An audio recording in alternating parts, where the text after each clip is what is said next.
Hey everybody, Steve Jadrock with Realty Executives Premier. I want to talk to you today about the importance of having a plan in place if you're looking to purchase or sell a property here in the near future in today's real estate market. We continue to see an incredibly active market throughout Northwest Indiana, so it's more important than ever that you have a plan in place prior to purchasing a home or thinking about selling your home. Now, while there's a ton of minute little details that go involved in planning for the purchase of a property or the sale of your property, I'm going to share with you 4 main points that you need to plan ahead for whether you're buying or selling a home here today. Let's start with the home buyers first. Number one, for you home buyers out there, if you're thinking of purchasing a property, what is your time frame? Are you looking to move quickly? You got some extra time? Do you have an expiring lease coming up? Are you moving for a job transfer? Do you have a home to sell first? These are all items we need to discuss and cover prior to even starting to look. We don't want to get to a point where you have a lease expiring, within 30 days, and now all of a sudden you have to find a place to live. We want to make sure that, hey, we got a few months prior to that lease expiring, or I know job transfers are a little bit trickier, but if you can give as much time as possible, especially in an active competitive market like we're in right now in Northwest Indiana, it's going to benefit you in the long run. So definitely think about your time frame involved and how much time you need prior to starting your home search.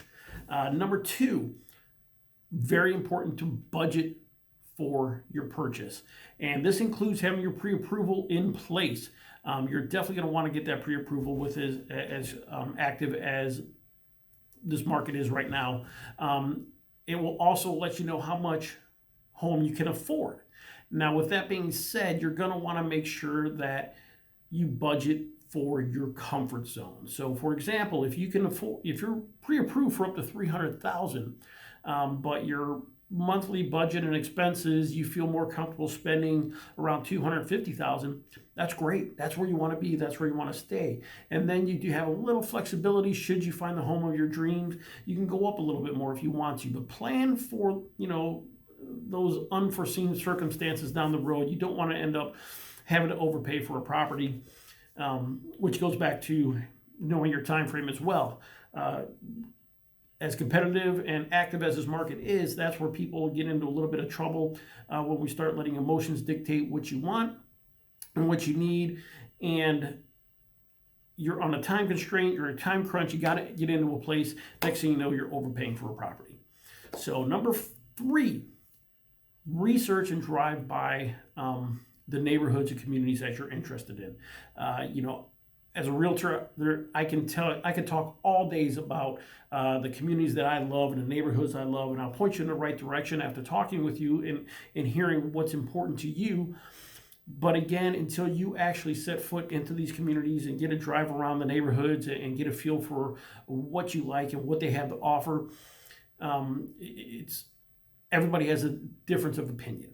So, for example, you might love downtown Crown Point, but you're an outdoorsy kind of person. So Chesterton with the dunes and the lakefront might be more appealing to you there. Or maybe you've always wanted to live in the country, and Lowell has a lot to offer down there, or down in DeMott. But then you realize that, man, this is a long way away from all the shopping that I love. Or the commute time for work, that's a big one. Again, if you want to live kind of in the country and away from people, but yet that adds an extra hour to your commute, you might want to think about those things. You really don't know until you get down and actually drive and get into these communities and see what's going on there. So again, time frame, budget,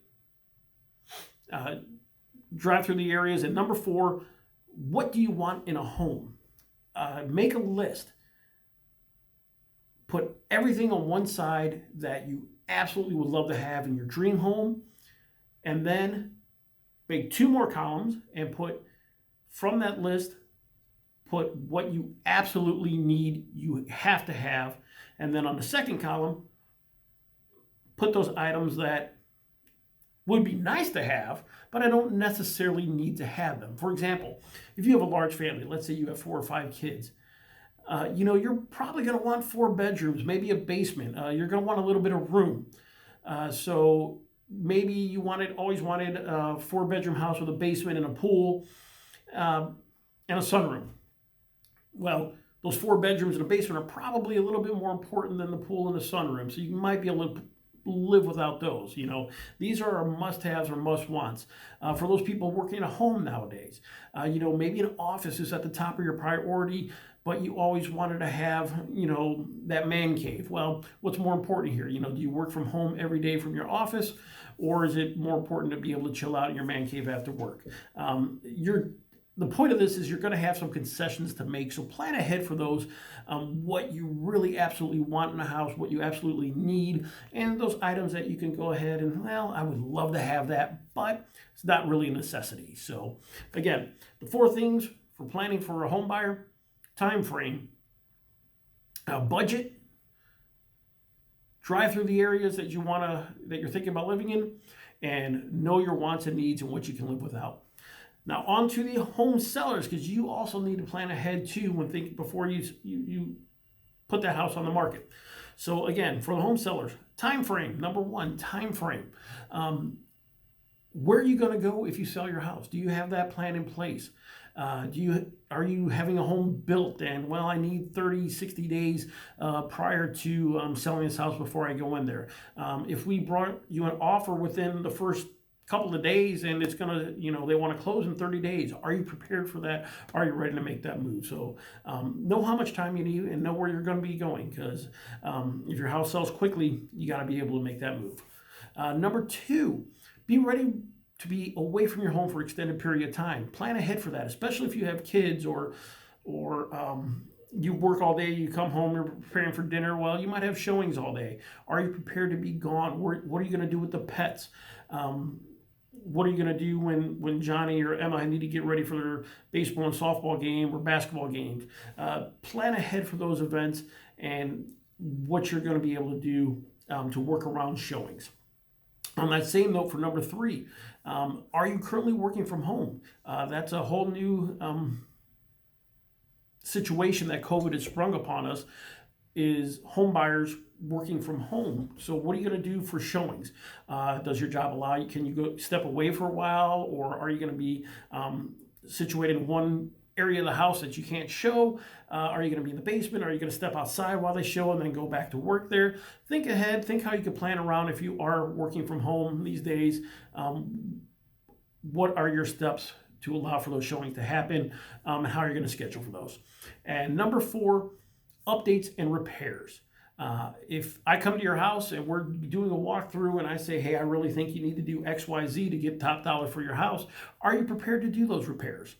Are they really necessary for us to get your home sold for what you want? And then, if you are going to do the repairs, you're going to do it yourself, or are you going to hire somebody, and the cost involved in hiring to complete those repairs? So those are some of the things to kind of keep in mind when you're, even before you think about putting your house on the market. Number 1, time frame. Do you have somewhere to go? How long do you need? Do you need to negotiate some time after closing to be in that house? Number 2, are you prepared to be away from the house for an extended period of time? Number 3, if you're working from home, how are agents going to show your property with you there? And number 4, updates and repairs. Are they necessary? Can you do them? Can you afford to do them? Are you willing to do them? So those are 4 tips for buyers and sellers to plan ahead to make your home buying or home selling experience much smoother, much less chaotic, even before you start the process of looking for that home or putting the property on the market. If you have any more questions, I'd be happy to talk to you and get even deeper into this with you. Give me a call, 219-306-0333. Steve Jamrock, Realty Executives Premier. Have a great day, and thanks again for watching.